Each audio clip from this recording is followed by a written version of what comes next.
Hello,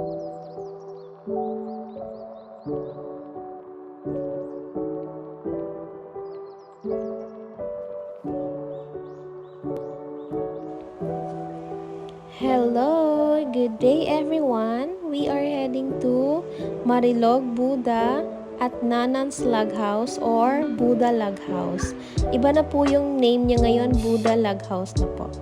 Ayan, on our way to Buddha, dumaan kami sa may nagbebenta ng hito at bumili kami for our dinner later. Ayan, ang ganda talaga dito sa Buddha, guys. Nakaka-refresh ng utak pag stress ka na or busy sa work. Try nyo minsan mag-unwind dito. Ayan, nakarating na kami. Dito po yung parking area ng Nanan's Log House. Medyo walking distance pa po siya sa pinaka log house nila. Di naman po siya medyo kalayuan. Sakto lang po. Bitbit namin yung mga gamit namin. Palakad kami papasok. Hindi po kasi pwedeng makapasok dun yung sasakyan kasi baka mahirapan siyang makalabas. Okay lang, konting lakad lang naman. Ayan po. Oh, ayan na ang ating Nanan's Log House. Very cutie, guys. Yang kulay green. Okay, ang aking best ever cutie pamangkin. Itutour ko kayo sa labas, guys. Ayan yung kanilang gazebo by the pool. Diba ang ganda? Yung pool nila may pang kids at may pang adult. Yung pang adult nasa 4 feet ata, guys. Ayan. Yung rate naman nila, 2.5 ang Monday to Thursday for 2 packs. Tapos 4.5 for weekend rates, good for 5 packs. Tapos ang house inclusion, may free wifi, swimming pool, videoke until 9 p.m. May pa-grilling area din sila, guys. Pa-bonfire area, ayan yung pa-bonfire. And pa-gazebo beside pool area. May pa-refrigerator din sila, oven toaster, coffee maker. Super sulit ng ibabayad nyo dito, guys. Super sulit sa rate nila. For a staycation, perfect na to. Ang pinakadadalhin nyo lang is food lang po kasi may paglalagyan na sila ng pagkain. May refrigerator sila at no core cage po. With CCTV outside, 24/7, pet friendly din po sila. And napaka-accommodating ng staff nila dito, guys. Ayan, may pa-video tayo sa nature. O, diba? Ang cute, guys. Perfect. 5 lang kami dito. Perfect to sa family getaway or pang home, pang team building or pang couple. Ayan, may pababa pa silang grass carpet. Ayan yung kanilang bonfire area dito sa may gilid. May pa-pool. Perfect to, guys. Message them on TikTok or in their FB page. Pwede nyo silang ma-message para magpa-book po. May 50% down payment. Ayan ang aming hito. Ready to grill na yan, guys. Ito yung kitchen nila. Kompleto na yan. May pa-stove. Ayan yung aming baon. May lalagyan din sila ng, may stroller sila ng may tray sila ng lalagyan ng mga dadalhin yung baon. Ayan yung kanilang pa-ref, guys. Pwede nyong ilagay dyan, alak, or mga food na baon nyo. Pwedeng mag-inom dito, guys, ha? No problem at all. Ayan, dadalhin ko kayo sa taas para makita nyo if ever yung pinaka-place ng pagpupuntahan nyo soon. Kung gusto nyo dito mag-staycation. Ayan po ang ating 2 single bed. Pero kasya dyan yung 2 tao. May pa-room din sila. Perfect for family or couple. Ang cute. May pa-headboard. May pa-electric fan din dito, guys. Pero hindi nyo yan magagamit kasi ang lamig na dito. Ayan yung ating view from the backyard. From the back view. Ayan po. Parang uulan. So, feeling ko magfa-fog to later. Eto naman yung sa front view. May pa-terrace sila dito, guys.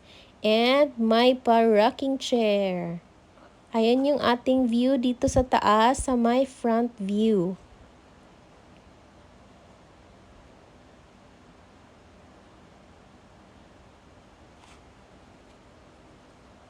Tapos, bababa tayo. Ipapakita ko sa inyo yung pinaka-living area nila. Ayan, may banyo, may CR din dyan. Merong mini bar dito guys. May mga alak na naka-display pero hindi po yan kasama guys ha.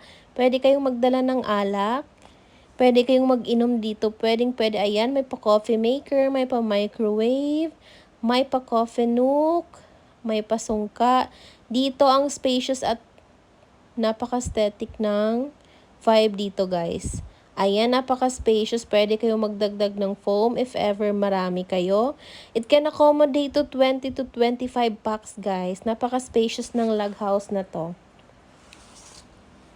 Pwede kayo dyan mag-banding. Ayan, may pa-sofa. Ito ang kabuuan ng living area nila.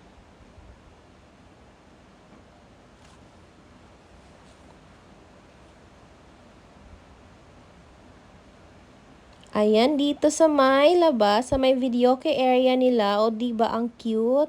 Doon ang sa labas, makikita mo na yung pool guys from dito. And then eto yung dining area and kitchen area nila. O diba ang cute?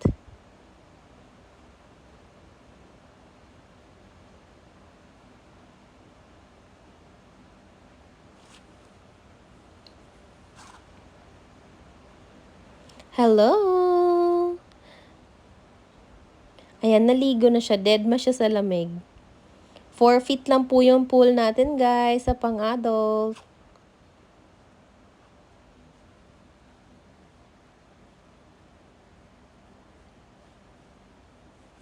Eto, may pa-plants sila sa labas. Kung hilig mo mag-pictures ng mga plants and natures, perfect dito, guys. Ayan yung boys natin. Nag-iihaw na sila. Ayan, ready for pulutan. Eto, ready for ulam. Ako naman, nagluluto ng buffalo wings, guys. Ayan ang aking buffalo wings na highly requested. Charot.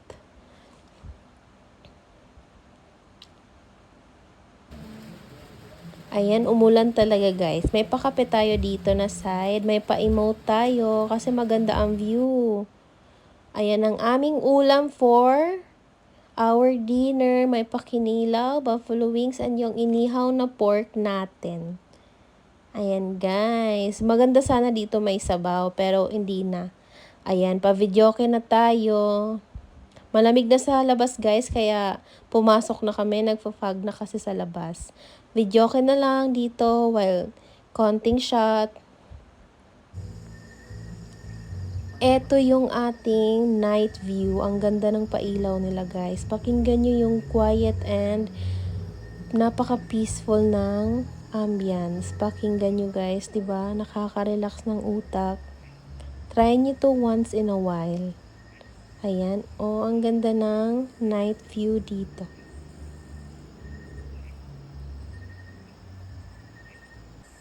Pakita ko sa inyo in every angle kung anong itsura ng Nanan's Log House para kung magpa-book kayo, alam nyo na yung pupuntahan nyo. And hello, good morning! Good morning! Ito yung ating view. Kinabukasan guys, ang kapal ng fog, ang lamig, ang aga naming nagising. Nagising kami sa lamig guys. Ayan, di ba ang perfect? Super worth it talaga yung pagpunta namin dito kahit galing Davao pa. Medyo malayo pa yung binyahin namin pero super worth it guys. Eto naman yung view natin sa umaga. Sa may pool area, ayan, wala akong balak maligo dyan. Sobrang lamig guys. Dead ma ang doggy sa lamig, nasanay na siya. At nagtimpla na ako ng native na kape. Baon namin yan. May baon kaming native na kape at dinala ko sa labas. Doon ako naglakad-lakad. Nagkakape for the emote. Papakita ko sa inyo yung view sa umaga na makapal ang fog. Ayan, 'di ba parang nasa ibang bansa. Ayan, ang cute, ang ganda dito, guys.